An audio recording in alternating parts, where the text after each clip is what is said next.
Vous écoutez Le Salon dans tes oreilles, une balado-diffusion dans laquelle des auteurs, des autrices et des personnalités discutent de leurs livres, de leur lecture et des sujets qui animent l'actualité littéraire. Les enregistrements ont été faits lors du dernier Salon du Livre de Montréal en novembre 2020.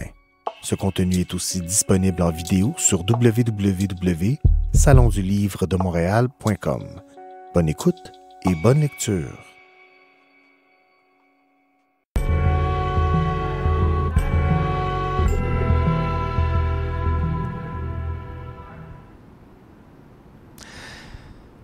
Bonsoir à toutes et à tous. J'espère que vous vous portez bien, que vous passez une très belle soirée en ce vendredi de novembre plutôt gris.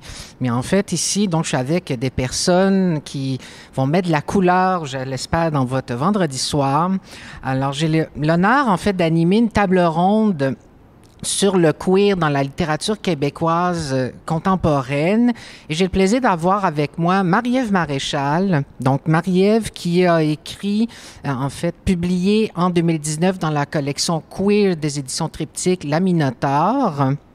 Également, Nicolas Dawson, à ma gauche, qui a publié, donc un peu plus tôt cette année, en 2020, toujours dans la collection queer des éditions Triptyque, Désormais ma demeure.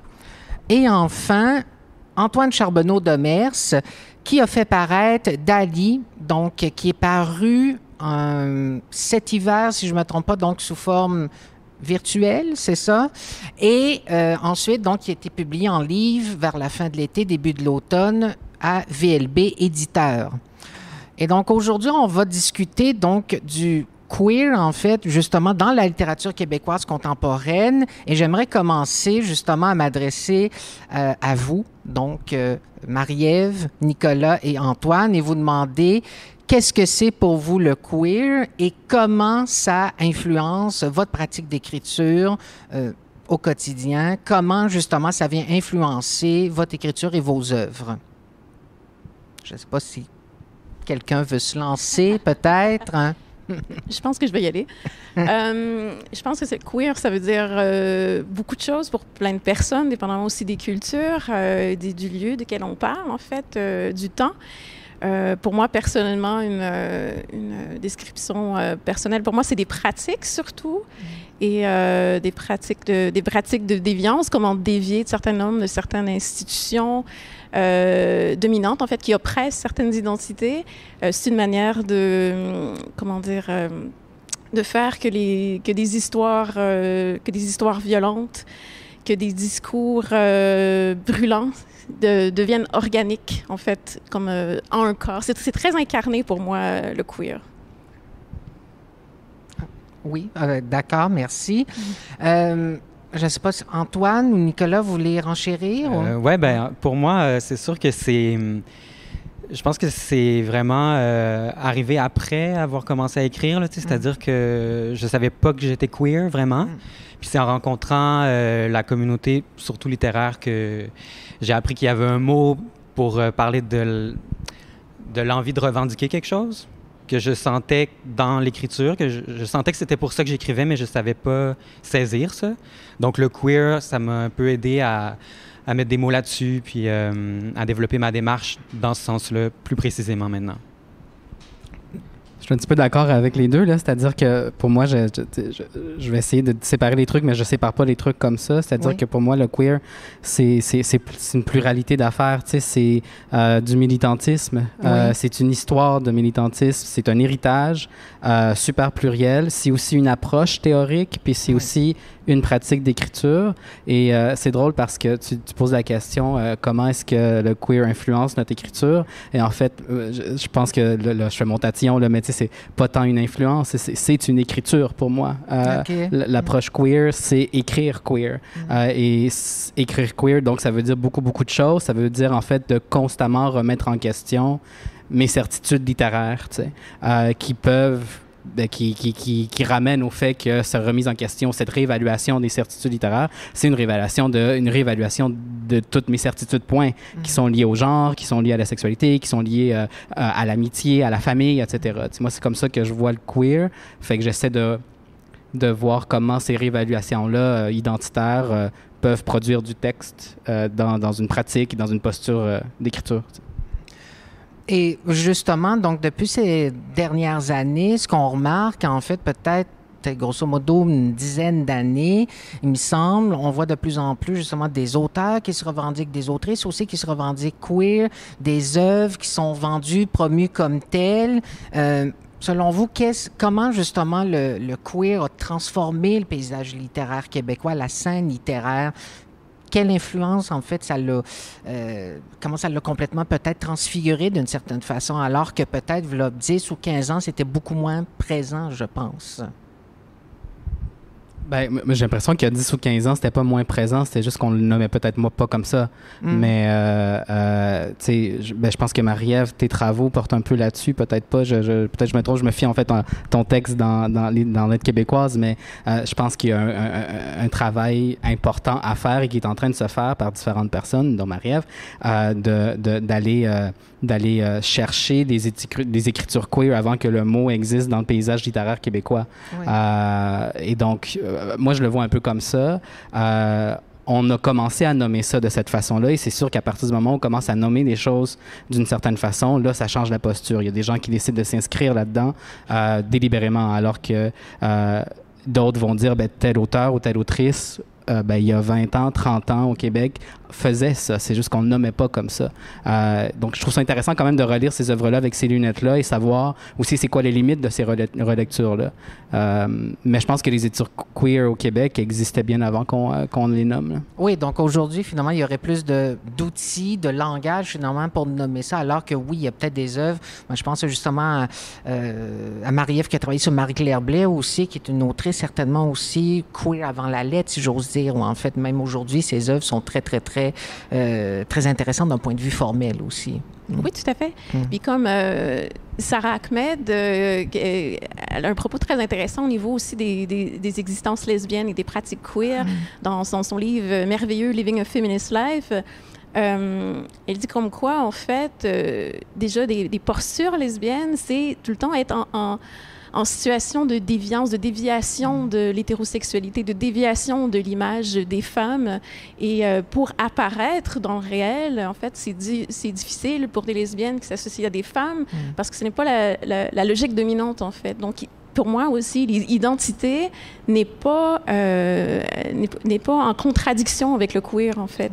Donc, des identités peuvent adopter des pratiques queer et ça peut nous amener dans des terrains super intéressants, notamment au niveau des pratiques de féminité, des pratiques de masculinité aussi, masculinité toxique, féminité un peu revalorisée, délestée d'un poids patriarcal. Je pense aussi au Québec, il y a le côté francophone dans la littérature québécoise, le côté anglophone. Puis c'est les deux côtés linguistiques abordent des choses très différentes, selon moi. Et ça peut être bien, pour avoir un portrait plus global, d'aller voir les deux côtés. En fait. Absolument. Puis est-ce que tu pourrais dire peut-être à la limite... et les autres aussi, vous pouvez bien sûr intervenir, mais tu dis justement que du côté francophone, du côté anglophone, c'est assez différent. Puis c'est vrai, je pense aussi, en effet, puis il y a une scène queer anglophone très vivace. Justement, est-ce que tu pourrais en dire quelques mots? Oui, je pense justement récemment, il y a un très beau recueil qui est sorti, Hommes-Femmes de Kamala Macrel aux éditions Métonymie à Montréal. Les éditions Métonymie qui publient plein de textes très intéressants de femmes queer notamment. Je pense au Trans Girl Confabulous Mémoire de Kai Cheng Tum. Au Québec aussi, on commence beaucoup à traduire aussi des œuvres de personnes queer ou des œuvres queer de l'Ouest canadien. Je pense à Amber Dawn, je pense à Billy Rébelcourt justement. Kim Fu aussi. Oui, voilà. Donc, et c'est super intéressant. Ça ouvre à des nouvelles possibilités. Puis on vient voir aussi l'enjeu linguistique là-dedans. Je pense qu'au niveau francophone au Québec, on aborde beaucoup la masculinité. Il y a quelque chose vraiment de centré autour de ça. Du côté francophone, il y a beaucoup d'enjeux de discours autour de la féminité. Donc, la féminité des femmes trans, la féminité des femmes queer, etc. Donc, c'est bien... c'est intéressant ce qui se passe. Je pense que c'est un beau temps à examiner, à s'attarder, notamment en études littéraires. Je suis prof aussi, donc pour moi, c'est assez enrichissant. Absolument. Je ne sais pas, Nicolas, Antoine, si vous aviez des... peut-être choses à ajouter à ce niveau-là, que ce soit traduction ou peut-être aussi comment est-ce que le queer, justement, disons, a peut-être moi, en tout cas, je trouve qu'il y a une forme quand même, disons, de transformation de paysage littéraire. Certainement, on en parle beaucoup plus maintenant que, là, disons, une décennie ou même 15 ans, certainement.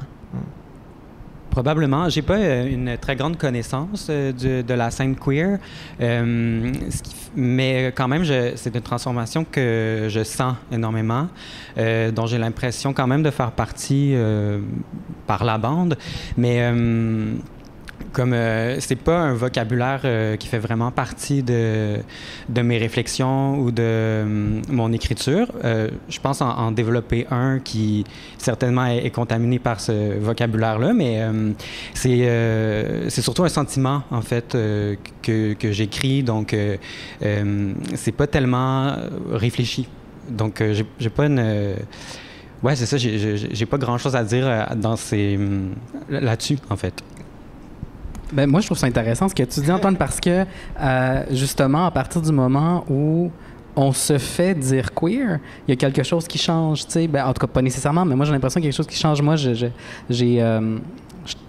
je me questionne sur les enjeux queer depuis assez longtemps, mais c'est relativement récent que je me disais, je pense que j'ai une écriture queer.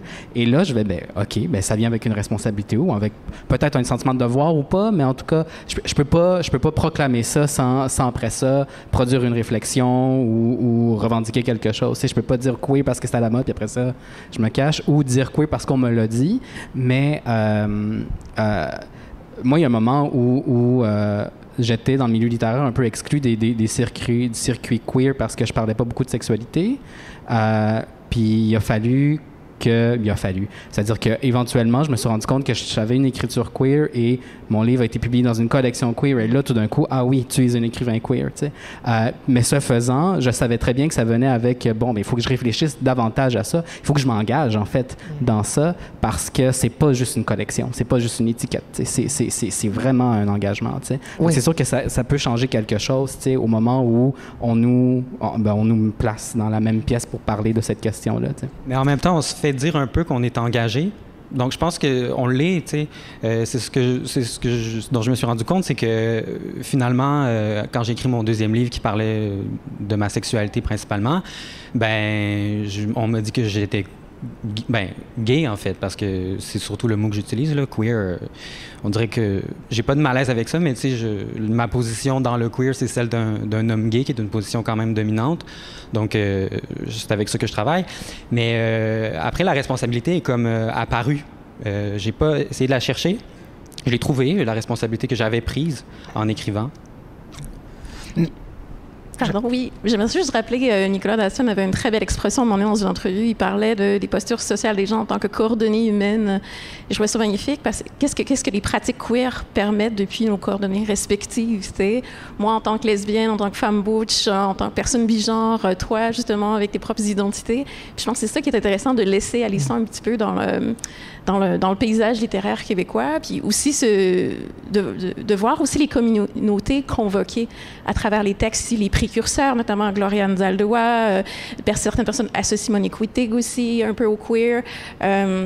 Donc, où est-ce qu'on peut aller avec ça? En quoi c'est décolonial aussi? Parce qu'il y a plusieurs personnes, je pense à Kamala Macrel, justement, dans le dernier dossier de l'aide québécois, justement, que pour elle, en fait, le queer, c'était quelque chose d'intrinsèquement décolonial, en fait, parce que avec la colonisation, un système de genre a été imposé beaucoup sur des peuples qui avaient d'autres conceptions, d'autres sexualités, d'autres manières d'entrer en relation. Et je pense que ça ressort aussi beaucoup dans les écritures en ce moment, et c'est très riche, c'est très excitant. Mais je vous écoute, en fait, tous les trois, puis vous parlez justement de posture. J'ai presque aussi le mot anglo-saxon, ce bout des lèvres, standpoint. Donc, il y a une forme aussi de responsabilité qui vient avec le queer, quelque chose de politique. Est-ce que pour vous, c'est naturel, c'est dur à porter? Comment ça s'articule justement dans votre écriture, ce côté-là, disons peut-être un peu plus politique, justement?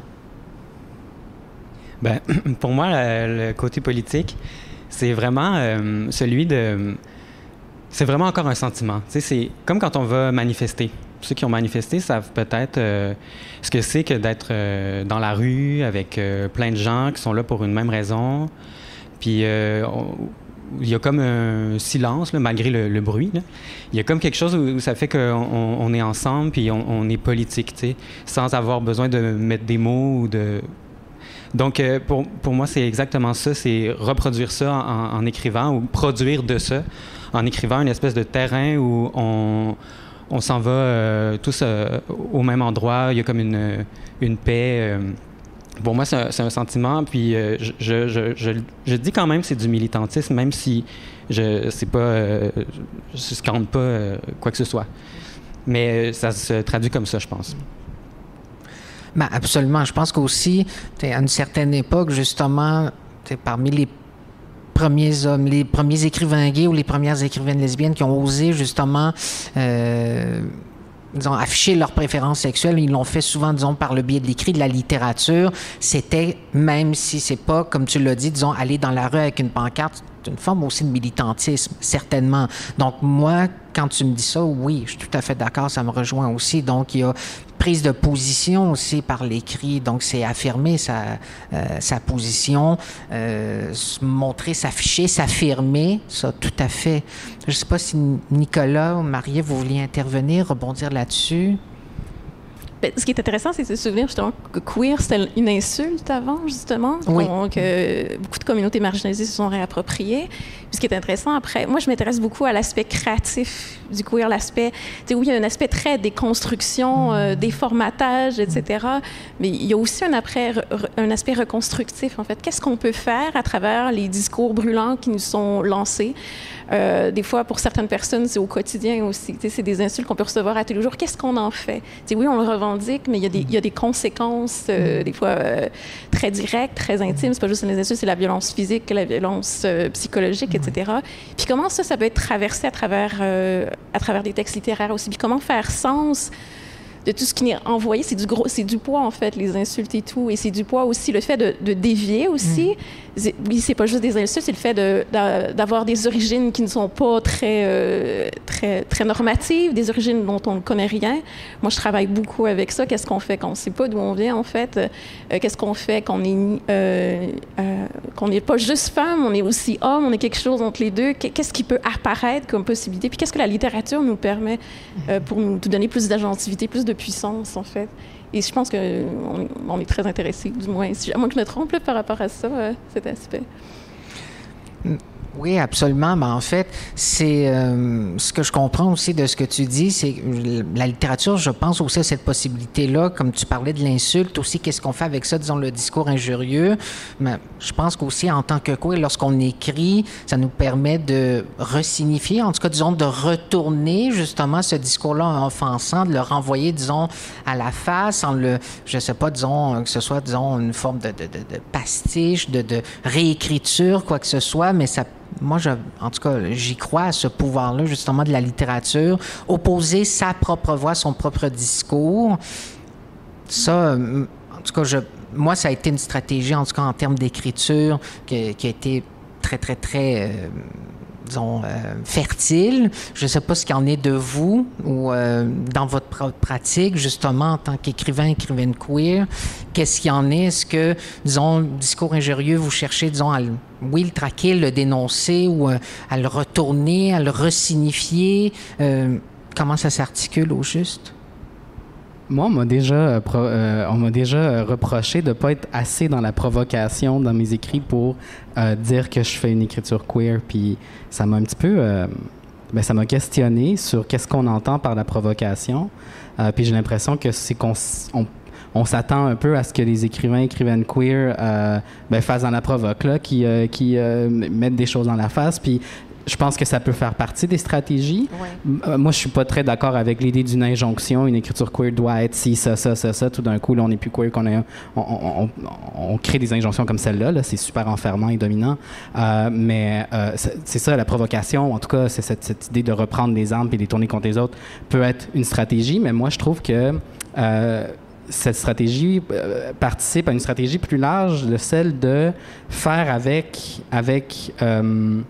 justement avec les injonctions sociales qui sont super binaires, qui sont super dominantes, et les personnes queer, peu importe ce qu'on veut dire par queer, à un moment donné dans nos vies, et particulièrement lorsqu'on prend la parole publiquement comme dans un livre, on doit faire avec. On doit faire avec ces injonctions-là et se dire comment je les négocie, comment je les re-questionne et comment, en fait, moi, de par ma subjectivité, ces récits que je fais de mon identité, qui est souvent un récit plus frontalier, qui est plus, disons, à la jonction de plein d'intersections, finalement, comment, en fait, ces intersections-là, cette idée frontalière-là, peut permettre à la fois de désamorcer ou de démanteler ce rapport binaire, ces injonctions binaires qu'on reçoit, et ce faisant, précariser ma propre parole, t'sais. Parce que nos paroles sont fragilisées tout le temps, depuis qu'on se fait traiter de nom dans la rue, depuis que queer est une insulte,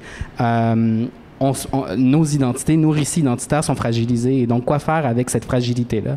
Peut-être en faire quelque chose d'extrêmement créatif qui est parce qu'elle sied dans la frontière entre les binarités qu'on nous impose. Et ces binarités-là, tout d'un coup, peuvent être étirées et devenir des terrains de performance créative qu'on peut renouveler sans arrêt, et ça peut devenir vraiment intéressant, même si parfois dur, parce que ça n'éteint pas la souffrance, la douleur, le trauma, tout ça, tu sais.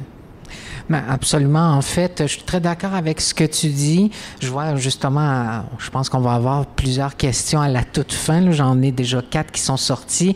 Mais en fait, 2 choses aussi de ce que tu as dit, Nicolas, qui sont extrêmement importantes. D'abord, oui, l'écriture queer. D'abord, le queer par... En fait, c'est, disons, un peu utopique d'essayer de le définir, mais disons, oui, on peut poser des jalons, mais déjà, le queer, disons, c'est une espèce de... on pourrait dire c'est se revendiquer d'un flou, disons, identitaire ou par rapport à la sexualité. C'est revendiquer, justement, c'est s'éloigner de la logique binaire, donc homme-femme, masculin-féminin, homo-hétéro. C'est s'éloigner aussi, c'est revendiquer cette espèce de flou identitaire-là. Donc, l'écriture queer, nécessairement, n'a pas qu'à aller vers une seule voie, certainement. Donc, elle peut être plurielle, elle peut être vraiment aller aussi dans toutes les directions. Et de ce que tu dis aussi, et là, ça va peut-être justement faire le pont avec ce que je vais aborder par rapport au genre, à l'hybridité générique. Tu parlais de récits ou d'écriture, de récits frontaliers, entre autres avec ce que tu as fait, je pense, avec Désormais ma demeure. Donc, c'est vraiment, oui, un récit à la frontière de plusieurs genres, la réflexion plus personnelle, par moments même l'essai, même la poésie. Antoine, dans Dali, donc, on est dans l'autofiction et par moments aussi, tu flirtes avec, disons, on pourrait dire l'écriture théâtrale, ou disons, il y a une transcription d'une conversation par texto. Marie-Ève, c'est aussi beaucoup le fragment, l'épistolaire aussi, donc qui se marie très bien, donc, dans la Minotaure. Je me demandais pour vous, est-ce que, bien entendu, on ne peut pas dire que l'écriture queer, disons, par définition, est hétérogène, est hybride, ce serait réducteur, trop généralisateur, mais on voit que c'est là, je pense, à différents degrés dans vos écritures, c'est là dans plusieurs œuvres aussi. En quoi, justement, cette hybridité-là peut être intéressante du côté des œuvres queer, selon vous?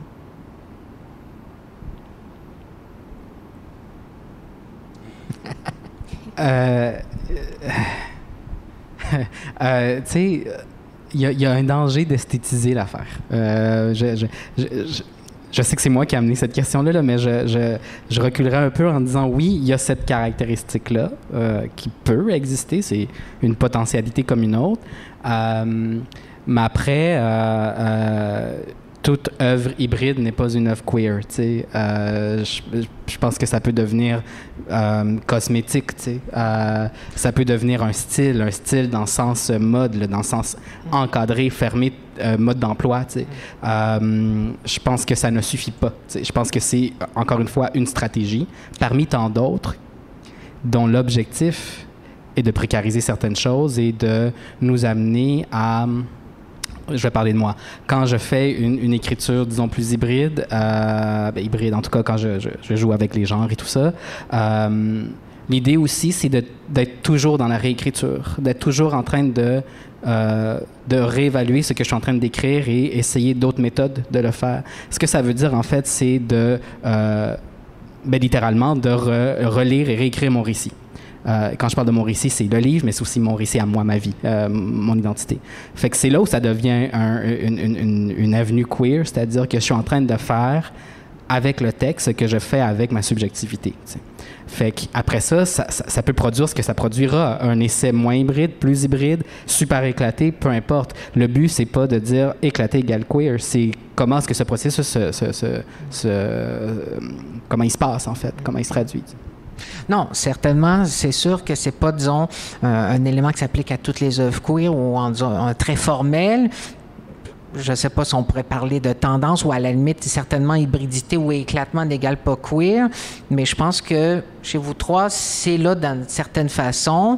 Puis je me demandais aussi, disons, si vous vouliez peut-être vous positionner par rapport à cette stratégie-là, c'est-à-dire qu'est-ce que ça apporte pour vous, disons, dans l'écriture en tant que telle? Mais je pense qu'il y a peut-être un désir de ne pas emprunter la même voie que... Oui. Les livres qu'on a lus des gens qui nous ont oppressés, là, tu sais. Fait que je pense qu'il y a peut-être ça un peu. Moi, c'est pas quelque chose à quoi je pense vraiment, là, en écrivant, là, l'hybridité. Mais je pense que il y a quand même ça. Je pense que dans la voie que j'ai envie d'avoir, j'ai pas envie que ce soit celle des gens qui m'ont oppressé. Bien, ça vient naturellement aussi. C'est sûr que si on se met à penser, disons, en amont, je vais écrire un récit hybride, le résultat risque de peut-être pas être très heureux. C'est-à-dire quand on a, disons, les intentions très, très, très présentes ou affichées, généralement, ça donne pas peut-être ce qu'il y a de meilleur.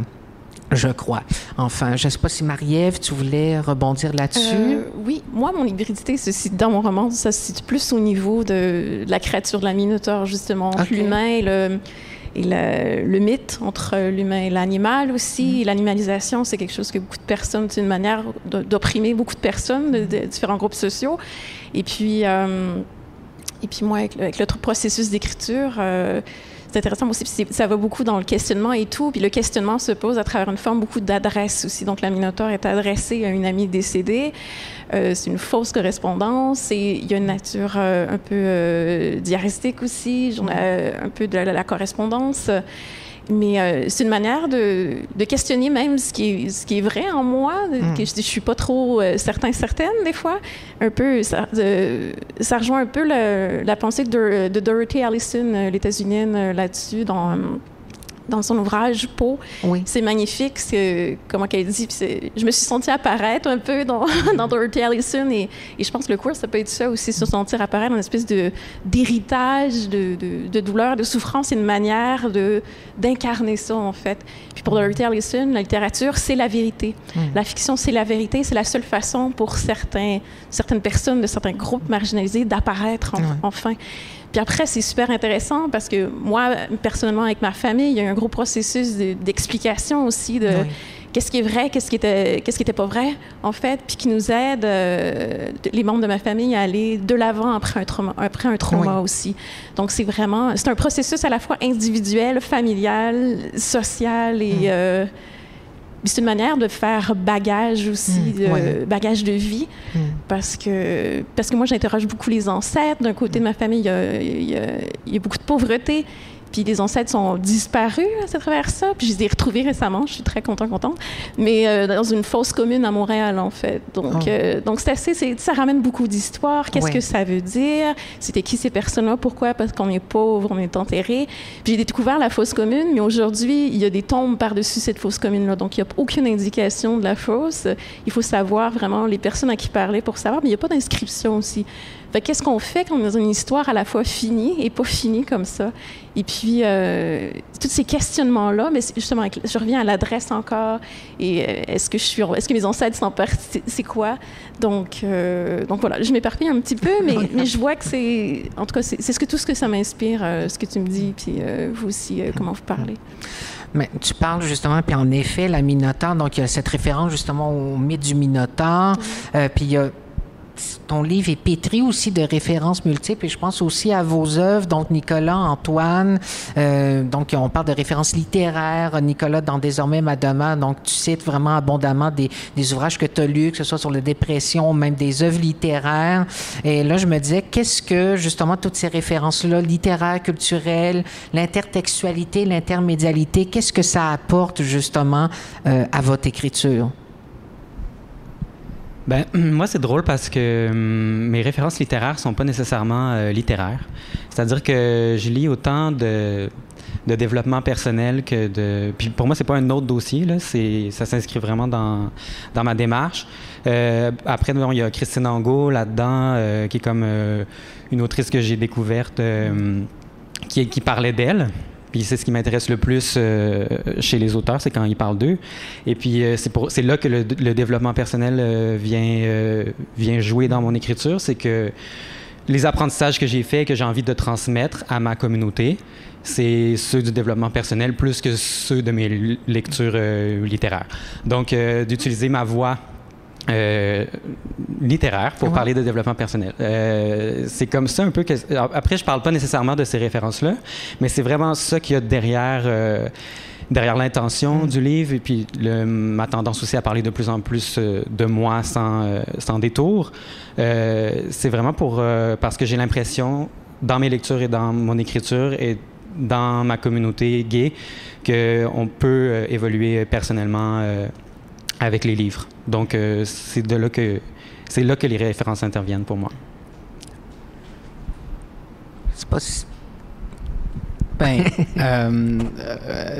Moi, dans mon livre, c'est sûr, il y en a vraiment beaucoup. Ça, c'est toute une portion du livre que j'ai écrite comme un essai, tu sais. Fait que c'est sûr que ça s'est fait comme ça. Mais au-delà de la question formelle, ou en tout cas la question littéraire, c'était pour moi une façon... C'est toujours, en fait, pour moi, une façon de provoquer des communautés, de vraiment faire l'exercice de filiation. Puis ça, je trouve que c'est... on parle de caractéristiques, je pense que ça, ce serait quelque chose que je trouve vraiment important pour ma pratique d'écriture en tant qu'écriture queer.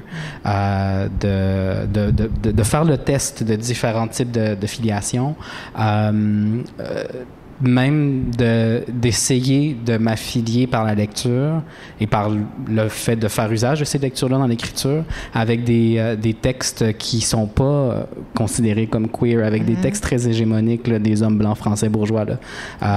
Oui, par exemple, Bachelard, par exemple. Bachelard, mettons, mais tu sais, toute la première partie des Hommes et demeures où il y a cette volonté de lire, de travailler avec des auteurs et des autrices qui ont écrit sur leur dépression, des essais littéraires, et à un moment donné, je me rendais compte que c'était tout du monde blanc, hétéro. Bon, là, il y avait un problème. Tu sais, ça veut pas dire que je rejette en bloc toutes ces personnes-là, parce que ces écrits-là sont devenus ma communauté pendant un certain temps. J'en avais besoin. Et ils sont demeurés dans le livre. Mais après, tu sais, bon, ben, je vais revoir ça et essayer de créer d'autres communautés. Et ça s'ajoute, ça joue ensemble, ça se pluralise, ça s'intersectionnalise. Tu sais. Moi, je le vois comme ça, comme vraiment faire l'expérience de la communauté par la lecture et par l'écriture. Mais ça rejoint aussi ce qu'Antoine disait, justement, le désir de créer une communauté d'affinité élective, communauté littéraire, communauté même au sens le plus large du terme. Pour toi, Marie-Ève, est-ce que ça s'articule un peu comme ça aussi ou c'est plutôt autre chose? Oui, ça va quand même dans la même direction. Je convoque beaucoup de femmes, notamment. J'ai beaucoup d'affection pour tout ce qu'a écrit Nicole Brossard. Ça a été une belle découverte pour moi. Moi, juste savoir que des personnes qui pouvaient s'identifier comme lesbiennes puissent écrire, ça a été une grande révélation dans ma vie. Puis pour moi, avant, c'était un interdit.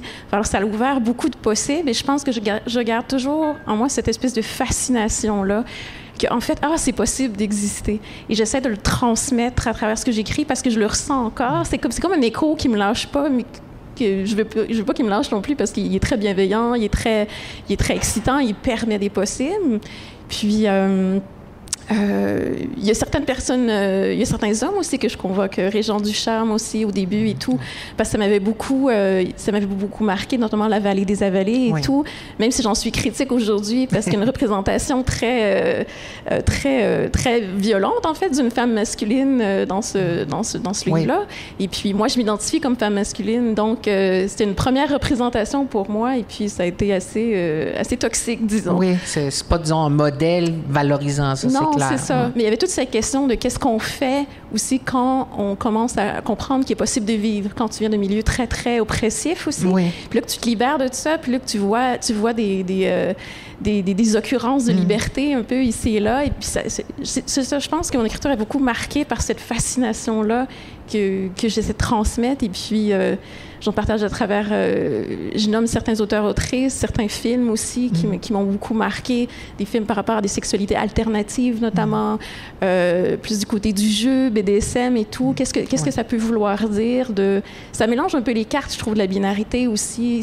Si on disjoint aussi désir et sexualité, qu'est-ce qui arrive en fait? Si on se met à jouer avec la douleur, qu'est-ce que ça peut vouloir dire? Fait que j'essaie vraiment c'est des questionnements par-dessus questionnements, mais qui prennent des formes, en tant qu'écrivaine, toujours intéressantes et qu'on aime jouer là-dedans.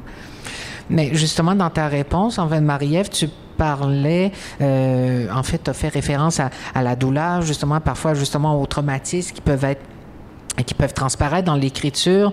Et ce que je remarque également chez vous trois, c'est justement ces réalités sombres aussi parfois donc, que vous représentez, que vous décrivez. Toi, justement, avec la violence, disons, du personnage du père, la mort aussi qui est omniprésente. Nicolas avec, entre autres, la dépression dans Désormais ma demeure, la solitude extrême chez toi, donc, Antoine, dans Dali. Là, je me demande, en fait, ce que je me demandais, c'est est-ce que écrire queer, finalement, ce serait aussi peut-être plus qu'à une certaine époque où, en fait, la littérature LGBTQ+, était plus, disons, perçue comme une forme...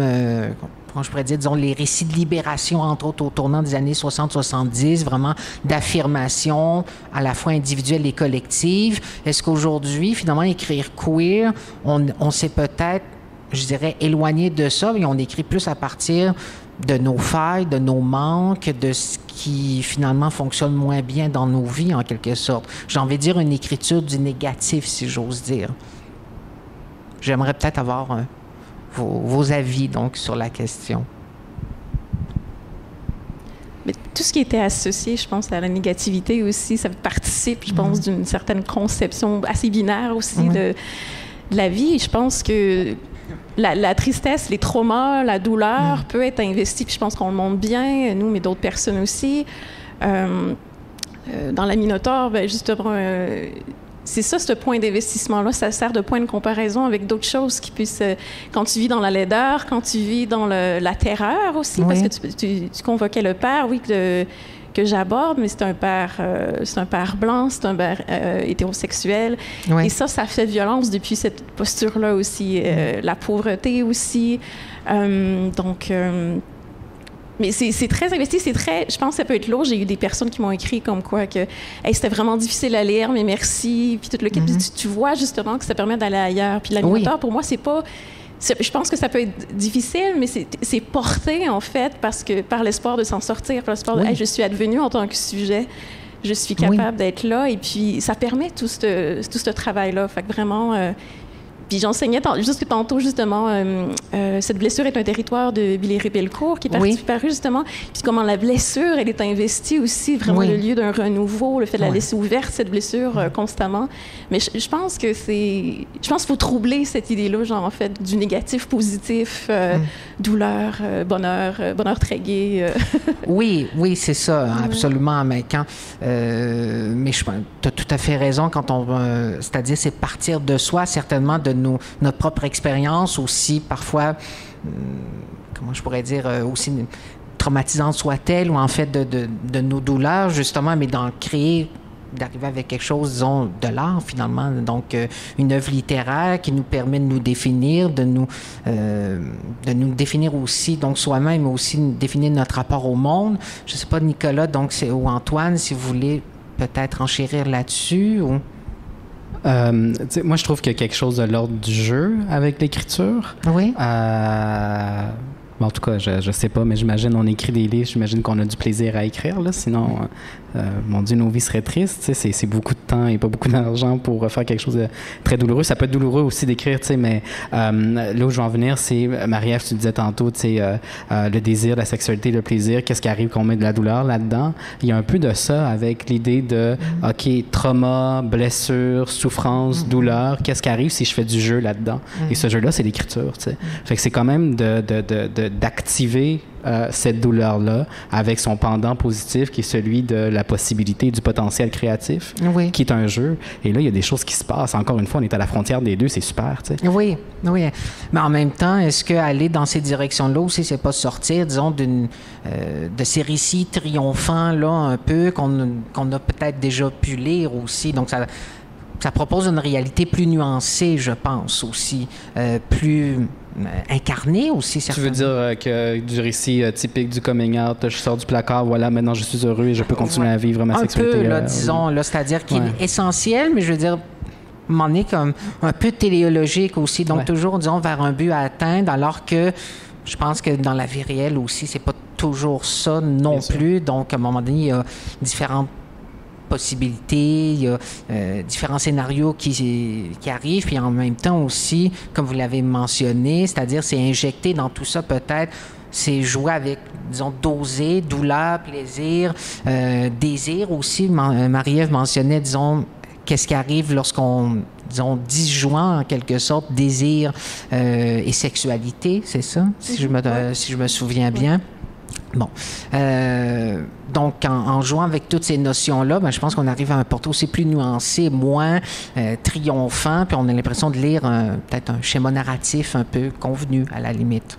Mais tu sais, je veux dire, Antoine, tu as une écriture quand même joyful, tu sais. Je veux dire, je pense que tu me l'avais déjà dit, les gens te disent que genre j'ai beaucoup ri en lisant ton livre puis tout ça, tu sais. Je veux dire, il y a aussi cet aspect-là de, on parle de trucs qui peuvent nous faire souffrir, mais mon Dieu, j'ai produit quelque chose que les gens ont du plaisir à lire, même si ça a été difficile ou ça a été une invitation à retrouver des zones d'ombre, là, tu sais. Ouais, même ça peut être chez moi c'est une frustration, ça, c'est l'humour, ouais, c'est ça. Mais parce que justement, tu sais, j'ai l'impression moi de nager dans la douleur, là, tu sais. Pour moi, l'écriture, c'est la guérison, là. Donc, sans l'écriture, il n'y a pas de guérison pour moi. Puis tant mieux si les gens rient, mais pour moi, c'est une grande frustration parce que j'étale ma souffrance, là, aussi petite soit-elle. Et puis après, les gens vont rire en le lisant, tu sais, puis c'est comme... ça veut dire que la guérison, c'est faite. Mais la mienne n'est pas finie. Mais il y a comme... c'est très important, mais c'est vraiment pas quelque chose que je contrôle ou avec laquelle je joue. Je joue pas avec ça. J'ai besoin de raconter pour que la guérison se fasse. Pas seulement la mienne, celle des gens qui sont impliqués dans ce que je raconte, celle de ma famille, celle de mes amis. Puis c'est un projet littéraire qui prend plus de temps qu'un livre. Ouais. Mais c'est intéressant que la réception vient comme un peu prouver que ça fonctionne. Mais il y a comme un décalage avec où moi je suis rendu. Mais est-ce que l'humour, justement, c'est pas une façon de désamorcer, disons, parfois quand ça devient plus tragique, quand la souffrance est peut-être, disons, insupportable? Probablement, mais j'ai jamais l'impression d'en faire de l'humour, tu sais. Parce que c'est vrai, en lisant, il y a de l'humour, on rit jaune en quelque sorte, ou en fait, des fois aussi, c'est assez franc. Donc, il y a des moments, il y a des points d'humour, mais en même temps, il y a d'autres moments aussi absolument désespéré aussi. Je pense à il y a une scène, en fait, où le narrateur est chez deux amis, et là, donc, je pense que c'est l'un des deux amis qui dit, je sais plus comment c'est tourné, mais en fait, il pensait que le sida, ça n'existait plus, ou en fait, quelque chose comme ça. Et donc, le narrateur dit, mais j'ai comme eu envie de pleurer quand il m'a dit ça. Donc, c'est cette espèce de non-conscience historique-là, en effet, ça peut vraiment être choquant, là, plutôt. Donc, oui. Donc, ça... Le roman alterne beaucoup entre ça, je dirais. Mais je pense que... Parce que ça, c'est drôle. Tu vois, tu dis ça, puis moi, j'ai l'impression qu'on pleure en lisant. Mais même si je comprends l'humour après coup. Mais, voilà, c'est comme... Là, c'est là que la perte de contrôle arrive. Perte de contrôle avec laquelle j'ai de la misère. Je l'explique aussi dans le livre. C'est ça. Donc, je suis très, très, très sincère. Puis je pense que c'est quand on... Tu sais, j'ai fait l'école de théâtre, puis la pire façon d'aborder une scène humoristique, c'est de la faire drôle, tu sais. Fait que je pense que dans des temps dramatiques, ça amène l'humour dont on a besoin, peut-être. Oui. Puis, en fait, un humour qu'on retrouve moins, justement, donc chez Nicolas ou Marie-Ève, mais je ne sais pas si vous avez envie peut-être de vous positionner par rapport à l'humour, ou je ne sais pas si peut-être dans d'autres projets sur lesquels vous travaillez actuellement, ça va être davantage présent, ou...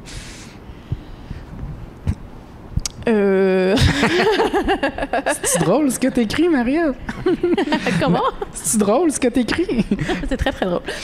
Je pense que c'est pas quelque chose... L'humour n'est pas quelque chose nécessairement qui me vient naturellement, disons. Sortons les discours de nature. Mais ouais, je suis en train d'écrire un prochain roman qui va peut-être avoir un peu d'humour, justement, à travers des personnages d'enfants. Et puis... mais c'est pas là directement que je vais. Je pense que... Voilà, je sais pas comment habiter l'humour, en fait. Mais si j'aborde ça, en fait, l'humour, parce que oui, en effet, je trouve que c'est présent, donc ça l'est, donc chez Antoine. Puis je pensais, entre autres, disons, tout le côté... calme qu'on a retrouvé, disons, dans... je pense à Suzanne Sontag aussi, qui a beaucoup théorisé ça. Donc, l'humour un peu bitch, si vous me permettez. Donc, Queen, un peu de tout ça. Et je me demandais, donc, vous, donc, je ne sais pas si c'est quelque chose qui vous intéresse ou peut-être pas aussi, tout simplement. Pas en tout. Moi non plus, je pense pas à l'humour. Là, je pense qu'on s'entend. Je pense pas à faire drôle quand j'écris. Non. Puis on m'a dit que dans Désormais dans ma demeure, il y a du drôle là, avec les psys. Là. Bon. Puis je reconnais que, ben ouais, je comprends, mais il y avait pas, je vais faire rire le monde. Il y avait pas cette bonhomie-là. Je veux dire, c'est une écriture un peu lourde quand même. Fait que non, ça fait pas partie de mes préoccupations. Après, quand on me dit ça m'a fait rire, je suis comme, c'est pas. La réaction t'appartient, tu sais. Thumbs up sur Facebook. Ben oui, mais tout simplement. Mais je pense que ce qui vous préoccupe peut-être davantage, c'est, en tout cas certainement Marie-Ève, après t'avoir lu donc dans Le Minotaure, moi ce qui m'a beaucoup marqué, c'est cette critique de la masculinité toxique. Et j'aimerais t'entendre, mais aussi les autres, donc Antoine et Nicolas, donc sur le sujet. Pour vous, donc justement, le queer dans les œuvres littéraires, est-ce que c'est comme un outil privilégié, une perspective, un standpoint privilégié pour critiquer et dénoncer cette masculinité toxique? Je pense que oui, tout à fait. Et puis, moi, l'intérêt de la critiquer, c'est parce que je m'y associe aussi. Il y a quelque chose de très familier, mais il y a quelque chose qui était aussi très terrorisant et que je n'avais pas envie de reproduire à travers la personnage ici. Le personnage ne veut pas reproduire la masculinité du père blanc hétéro. Elle s'y sent familière. Alors, qu'est-ce qui arrive? Fait qu'elle va aller interroger d'autres types de masculinité aussi. La masculinité d'un homme arabe, musulman, qui est le coach de boxe aussi, qu'elle se sent beaucoup familière avec ça, qui fait beaucoup plus de bien et qui permet une espèce de contraste. Hein. Et ça peut être qu'est-ce que la masculinité blanche aussi? Est-ce qu'elle peut être autre chose que toxique? Et que si je veux une masculinité, comment est-il possible de la reconstruire? Comment est-il possible pour une femme d'être masculine? Donc, ça invite... C'est sûr que mon écriture m'est pensée beaucoup influencée par... je pense à Jack Halberstam aussi, qui a beaucoup théorisé là-dessus, et ça fait du bien de voir d'autres gens. Puis il y a beaucoup... En ce moment, c'est très intéressant, il y a beaucoup de... Ça se développe de plus en plus, les masculinités féminines chez les lesbiennes, les personnes butch aussi. Qu'est-ce que ça veut dire? Il y a des revues qui se créent directement centrées autour de tout ça. Puis il y a beaucoup cette idée du portrait chez les personnes butch en littérature qui commence à passer. Je suis en train d'étudier ça aussi. Donc, mais je pense parce qu'il y a un désir d'aller voir ailleurs. Et queer, justement, permet de dévier, de rendre friable ce qui n'était pas... ce qui n'était pas possible à vivre là-dedans quand tu ne veux pas le reproduire, et qui appelle à d'autres types d'origine et d'autres types de filiation aussi, qui ne soient pas... parce que le personnage ne veut pas être affilié au père, ne veut pas reproduire ça. Fait que comment qu'on va aller s'affilier dans ce cas-là? Qu'est-ce qu'on peut aller voir? Puis oui, voilà. Oui. En fait. Parfait. Merci, Marie-Ève. Nicolas, Antoine, je ne sais pas, par rapport à la masculinité toxique, si vous vouliez intervenir, dire quelque chose? Bien, je pense qu'elle est assez présente... dans mon travail, quand même, je m'en suis rendu compte dernièrement parce que, justement, dans une entrevue, on m'avait dit est-ce que c'est une critique de la masculinité? Probablement. Moi, je reproduis beaucoup, je pense, là, de ça, moi, comme personne, et dans l'écriture. C'est ça qui m'attire généralement chez les hommes. Donc, il y a comme quelque chose où c'est vraiment collé à moi. Donc, il y en a plein dans mon travail. Donc, je pense que j'en fais la critique, là, un peu comme l'humour, sans le vouloir, mais c'est toujours là.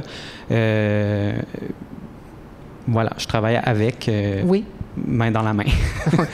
Sans trop appuyer, sans trop forcer non plus. Oui, non, c'est ça, c'est là. Absolument. Pour toi, Nicolas? Je sais pas si je parle beaucoup de ça, mais je pense qu'on s'en tire pas. Je dirais que dans Nimitas, j'en parle un petit peu plus avec différentes figures, dont celle du père, qui est vraiment une figure de masculinité toxique, mais dans Des hommes même à demeure, c'est beaucoup plus lié à des formes de pouvoir liées au patriarcat, mettons. Puis à des formes de domination qui te désubjectivisent, qui te transforment un peu en quelque chose comme un objet qui n'a plus d'agentivité.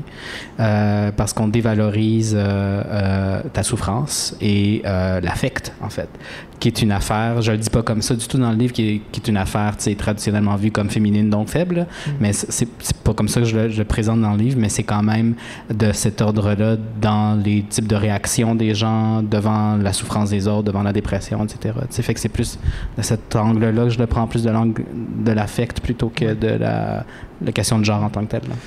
Et en fait, je vois que c'est là, donc à différents degrés dans votre travail, et tu as tout à fait raison, Nicolas, en mentionnant que je pense qu'on s'en sort pas vraiment, donc il y a toujours quelque chose. Je dirais pas, évidemment, il faut éviter de généraliser, mais même aussi dans ce que je fais, donc par rapport à la masculinité toxique, par exemple, certainement, donc je pense à nous rejoindre d'une façon ou d'une autre, et on finit par se prononcer donc sur le sujet.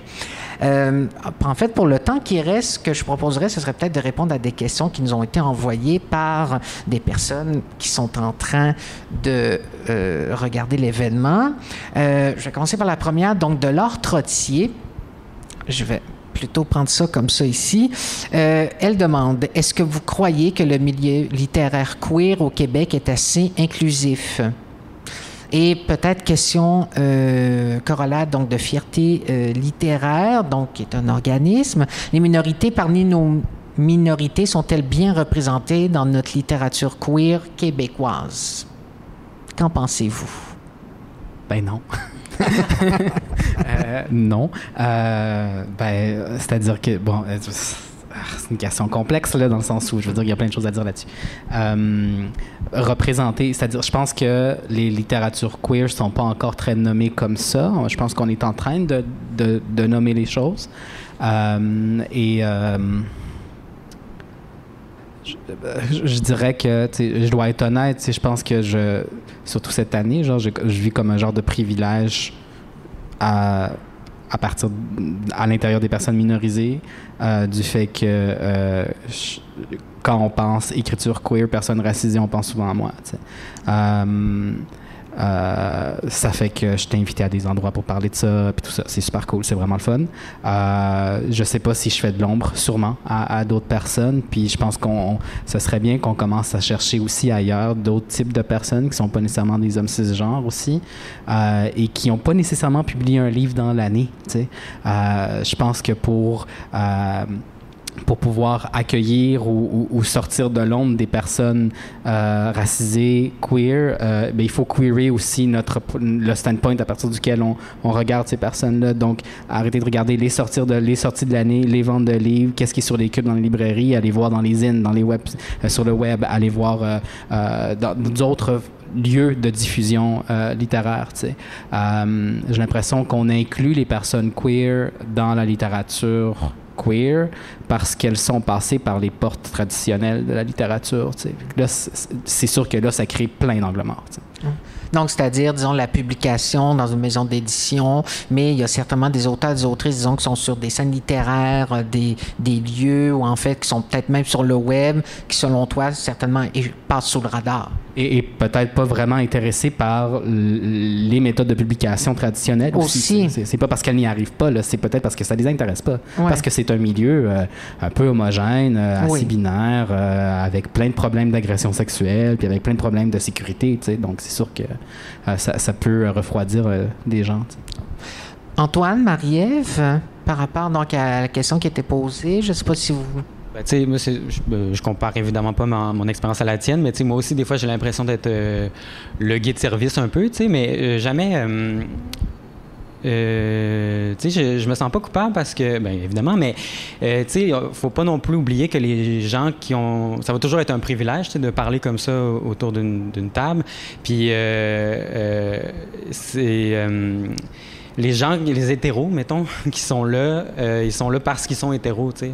Donc, je me sens pas mal d'être là parce que je suis gay, mettons. Ben, je dis pas, je sais que tu te sens pas mal, mais, tu sais, on parle beaucoup du privilège. Des fois, on est comme, est-ce que ça... Justement, tu sais, moi, je suis blanc, est-ce que ça empêche d'autres personnes de parler? Mais...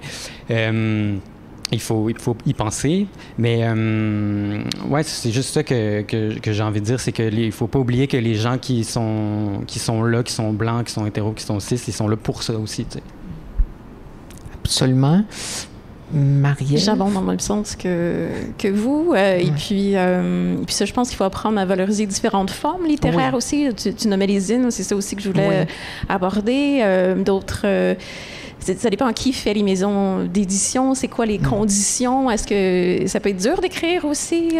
Ça demande beaucoup de travail. Si on vit déjà dans la précarité, ça peut être difficile. Les communautés, les personnes des communautés LGBTQ2A+, sont beaucoup dans la précarité aussi. Donc... ça peut être des embûches à la publication, mais c'est ça, on peut valoriser d'autres types de publications. Je pense à Sophie Labelle, notamment, qui fait beaucoup ces petits webcomics aussi, qui a publié également, mais qui a commencé à travers comme ça. Je pense à Eloïsa Aquino, qui faisait des petits zines aussi par rapport à d'illustres femmes butch d'un peu partout. Et puis... mais c'est ça, je pense qu'il faut faire aussi, voir comment qu'on veut faire le milieu littéraire queer québécois. Est-ce qu'on veut des figures ou pas aussi? Parce qu'il peut y avoir tendance à une espèce de vedettariat aussi, malgré les personnes concernées aussi. Je pense que c'est un effet un peu... c'est pas toujours voulu, c'est souvent, ça peut être malgré elles. C'est ça, fait qu'on pourrait questionner ça, puis peut-être tendre la perche aussi au côté anglophone, où j'ai l'impression qu'il y a beaucoup plus de représentation de personnes racisées, marginalisées qui apparaissent, du moins. Je pense que oui aussi. Et en même temps, ce que je trouve, en tout cas, du moins heureux, c'est... Il pourrait y en avoir bien d'autres aussi, mais disons une collection comme Queer aux éditions Triptyque, c'est déjà, disons, un pas certainement dans la bonne direction ou un lieu d'accueil, justement, pour ces auteurs-autrices, pour ces écritures, justement, donc, qui sortent, je pense, des sentiers battus. On pourrait peut-être aller avec une autre question de Claude Lalande qui demande... en fait, quelle est la place de l'autofiction dans la littérature queer contemporaine, selon vous? Quelle est la place de l'autofiction dans la littérature queer contemporaine? Je ne sais pas si elle est plus présente que dans les autres types de littérature. Il y en a beaucoup d'autofiction aussi. Les femmes utilisent beaucoup l'autofiction aussi. Ça leur a été reproché également. Donc, on va voir est-ce qu'il y a un effet aussi de valorisation du côté queer. On va délaisser les femmes. Il y a aussi l'enjeu féministe qui est important à ramener parce qu'il peut y avoir des pratiques queer sans pratiques féministes aussi. Donc, mais je pense pas que c'est plus... Je pense que c'est très, très commun, mais c'est très commun ailleurs aussi. Tu sais. Oui, c'est ça. Moi, c'est quelque chose de quoi je veux me défaire, justement, à cause que j'ai quelque chose à revendiquer qui est un peu plus... qui pour moi est trop important pour en faire de la fiction. C'est l'homosexualité. Donc, pour moi, ça a été comme la porte d'entrée. Maintenant, là, je parle juste pour moi, là, je parle pas de la place dans la... mais moi, j'ai envie de la dépasser puis de parler vraiment, vraiment de moi puis de dire comme juste la vérité parce que je veux parler de l'homosexualité puis je pense que c'est pour ça que les gens font l'autofiction, les femmes l'ont fait en premier, tu sais, c'est comme pour parler de ce que les autres leur font vivre, là, tu sais. Fait que, c'est ça. Mais écoutez, je pense que pour le temps qui nous reste, vous pourriez juste parler, disons, peut-être de vos projets sur lesquels vous travaillez actuellement ou peut-être apparaître. Marielle, je pense que tu as parlé tout à l'heure d'un livre. Qui va s'en venir. Qui s'en vient. Oui, un deuxième roman. Puis ça aborde, en fait, la maladie mentale chez les personnes marginalisées, surtout. Et puis, comment la maladie peut être aussi à la fois individuelle. Il y a un impact individuel, mais un impact collectif aussi, en fait. Parce que des fois, les psys peuvent nous dire, en fait, c'est juste individuel, il faut régler ça, mais il y a des problèmes systémiques aussi à régler et qui pour arranger ces maladies mentales-là. Donc, j'essaie d'aller beaucoup là-dedans et de l'idée de qu'est-ce que ça veut dire se sauver, en fait. Se sauver d'un milieu. Est-ce que c'est fuir ou est-ce que c'est créer son propre sauvetage? Donc, voilà. Merci. Marielle? Merci. Merci. Moi, c'est une correspondance avec Karine Rousseau. Ça va sortir, je sais pas quand, je pense au printemps. Mais c'est ça, on travaille là-dessus. Là. Moi, j'écris un livre où tout est vrai. Donc, c'est ça que je fais. Un journal. Ben, c'est excellent. Dans tous les cas, je vous souhaite vraiment à toutes et à tous donc une excellente continuation dans tous vos projets de création. Et puis, j'en profite donc pour saluer donc les personnes qui nous écoutaient, qui nous écoutent encore. Donc, merci d'avoir été là. Donc, on remercie aussi donc Marie-Ève Maréchal, Nicolas Dawson, Antoine Charbonneau-Demers. Merci d'avoir été là. Bon Salon du Livre de Montréal. À bientôt. Merci. Merci.